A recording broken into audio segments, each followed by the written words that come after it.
بسم اللہ الرحمن الرحیم۔ صدقہ فطر کے متعلق آقا علیہ الصلوۃ والسلام نے ارشاد فرمایا، زکوٰۃ الفطر صاع من تمر او صاع من شعیر علی العبد والحر والذکر والانثی والصغیر والکبیر من المسلمین، کہ صدقہ فطر جو ہے وہ ایک سا جو ہے کھجور یا ایک سا جو ہے وہ جو وہ ہر غلام، آزاد، مذکر، مؤنث، چھوٹے بڑے پر جو ہے وہ لازم ہے۔ وَأَمَرَ أَن تُؤَدِّيَ قَبْلَ خُرُوجِ النَّاسِ إِلَى الصَّلَاةِ، اور آقا علیہ الصلوۃ والسلام فرماتے ہیں کہ اسے عید کی طرف جانے سے قبل جو ہے وہ ادا کر دینا چاہیے۔ اور صدقہ فطر کے متعلق آقا علیہ الصلوۃ والسلام نے ارشاد فرمایا، زکوٰۃ الفطر طہرۃ للصائم من اللغو والرفث وطعمۃ للمساکین، کہ صدقہ فطر جو ہے یہ روزے دار کے لیے یہ لغو باتوں اور غلط چیزوں سے صفائی ستھرائی ہوتی ہے، اور مسکینوں کے لیے جو ہے وہ کھانا ہوتا ہے۔ من ادا قبل الصلاۃ فہی زکوٰۃ مقبولہ، جس نے عید کی نماز کو ادا کرنے سے قبل اس کو ادا کیا تو وہ زکوٰۃ مقبولہ یعنی صدقہ مقبول ہوگا۔ ومن ادا بعد الصلاۃ فہی صدقۃ من الصدقات، اور جس نے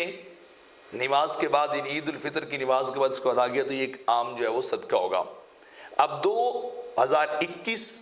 اور ہجری کے مطابق 1442 کے اندر جو ہے وہ صدقہ فطر کتنا ہونا چاہیے؟ یہ تو چونکہ حدیث تھی جن کے اندر وہ پرانے دور کے مطابق جو ہے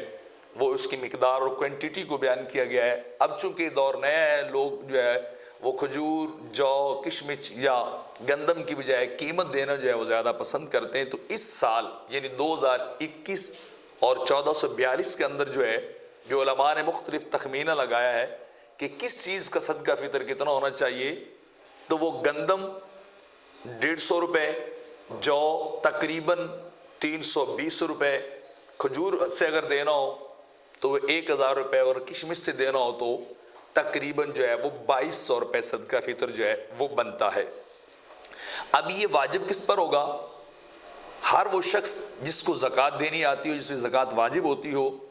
یا ان دنوں کے اندر یعنی عید الفطر کے دنوں کے اندر اگرچہ پورا سال بھر زکوٰۃ کا نصاب اس کے پاس نہ ہو، لیکن ان دنوں کے اندر اس کے پاس اتنا مال ہو کہ وہ صاحب نصاب تک پہنچ جاتا ہو، جسے وہ 52 تولے چاندی یا 7.5 تولے سونا جو کہتے ہیں 85 گرام اتنا ہو، تو عید والے دن طلوع آفتاب سے کے بعد جیسے ہی وقت ختم ہوگا، سحری کا سورج طلوع ہوگا تو یہ واجب ہو جائے گا۔ تو جو بھی انسان کے زیر کنٹرول، زیر کفالت ہوگا، اس کا صدقہ فطر جو ہے انسان کو دینا ہوگا، چاہے وہ بڑا ہو وہ چھوٹا ہو۔ ہاں اگر الگ الگ ہوں گے، اپنے اپنے کاروبار کرنے والے ہوں گے، تو پھر ان کے اوپر جو ہے وہ اپنے طور پہ ذاتی طور پہ صدقہ فطر جو ہے وہ لازم ہوگا۔